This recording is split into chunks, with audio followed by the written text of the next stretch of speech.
Hello,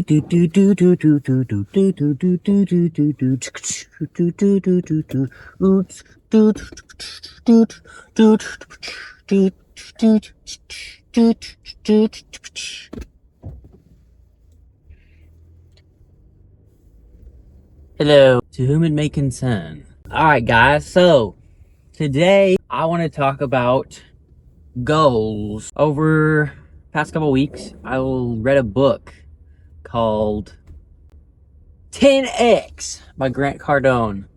Grant is a real estate and sales guru on the internet, but he has a firm that like buys real estate and teaches people how to sell stuff. Anyway, so here's this old book.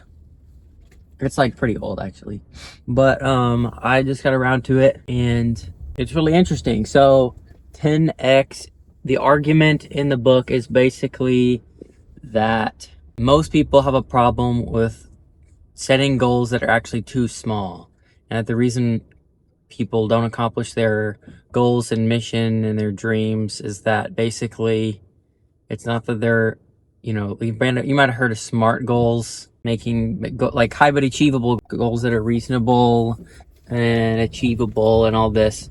So his thing is like basically the reason a lot of people don't meet their goals is actually not because their goals are too outrageous, because they don't have goals that are big enough to excite them enough to really give it their all, because they're not really that exciting.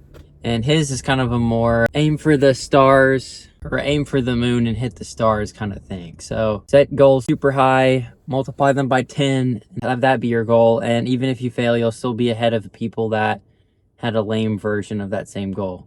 An example would be a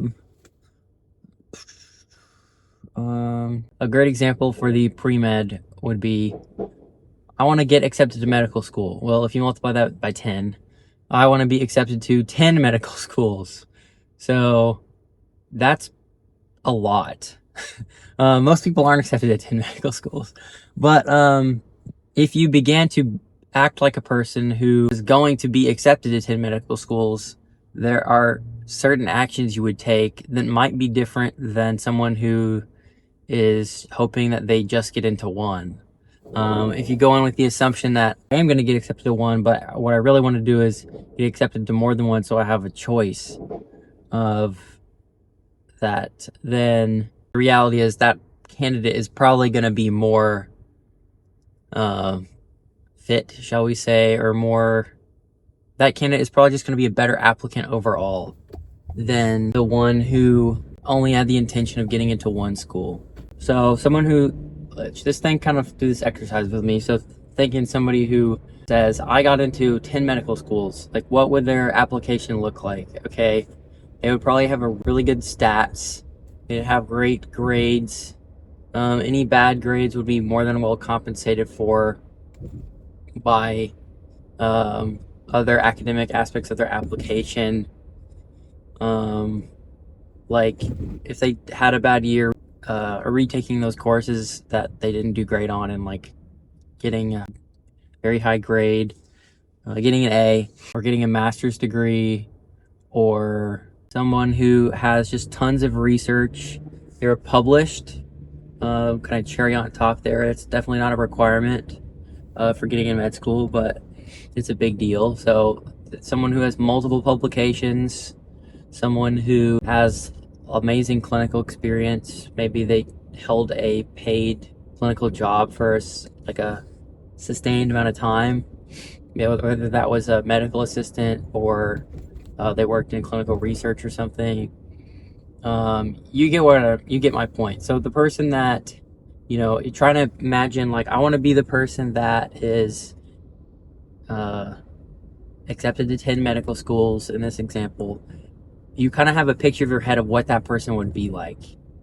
Well, try to be that person instead of trying to be, somebody who just like does the bare minimum or whatever. Unless, that's not your goal. If your goal really is just that you're happy with getting in just one school, and kind of doing the bare minimum to like get in that way. Like that'll work probably, but it also might not. Half of applicants are rejected. So, or rather, I should be more specific. So, in a given cycle, a little less than half of the people that apply to get into medical school end up going, roughly. So, it's basically when you decide, I want to go to med school and fill out an application, theoretically, it's a coin flip if you get it or not. Things that make that the chances of that event, coming true or not, tipping the scales is, being a good fit for the schools that you're applying to. And that's kind of an art, but there is a little bit of a science to it in that there are some elements that pretty much every med school is looking for. And then some that are especially valuable to certain med schools. So applying to programs that have you kind of as their ideal applicant, when they think of who they're accepting, if the kind of person they're accepting is you and that they're picturing in their head, that's the kind of place you want to apply to. Back to the book. So 10x, a lot of the problems with people and setting goals and achieving them is self-limiting beliefs. So a lot of people tend to limit themselves by what they think they can accomplish. They tend to assume that people that do have the thing that they kind of want deep down or are jealous of, it's bad. An example would just be villainizing people or making assumptions about people that are wealthy, that they must have cheated or must be materialistic, or not happy, sacrifice their happiness to achieve the things they have. Kind of like assuming that'd be no better than a rich person assuming that a poor person is lazy. Those are both just, you have to get to know someone. You don't know how they came into the circumstances they find themselves, but a lot of people, they have beliefs they put on themselves, and then other people that have the thing that they don't, they come up with almost like an excuse or a rationalization of, well, they must have it because fill in the blank. And that doesn't really get you anywhere. So I think kind of my takeaway from reading that book was just like, don't sell yourself short. So you're capable of a lot more than you think. And I know back when I was in the kind of towards the beginning of college and having a tough time adjusting to kind of the taking on all these really hard science classes at the same time at my program, that I was, after being told kind of my whole life that I was smart, whatever that means, or I was a great student just because I had like certain grades, that when I got to something that was actually challenging for the first time, it was like an actual identity crisis. But I remember kind of that hard semester, thinking, oh, maybe I'm not cut out for my dreams. Maybe I'm not cut out for the thing that I kind of think I want to do. I'm not really sure yet, but I think I should do something that's easier. Or anytime you kind of want to trade in your dream or even something you think is your dream because another path you think will be quote unquote easier, is not only is that false, it's the opposite of incorrect. It's a lie. So you think, oh, this person in this role that they've chosen, like they might not be as successful or happy in some respects, but at least they didn't have to go through fill in the blank. Well, like at the end of the day, no matter where you find yourself, whether or not you had to go through 4, 8, 10 years of school to do the thing you want to do, or it took you 100, 200 applications to get your dream job, or even 1,000, or you want to submit a manuscript and get published, and you're facing, or you want to get a gig and you face rejection over and over and over. You don't want to have to experience that rejection. You want to protect your emotions or your ego or whatever.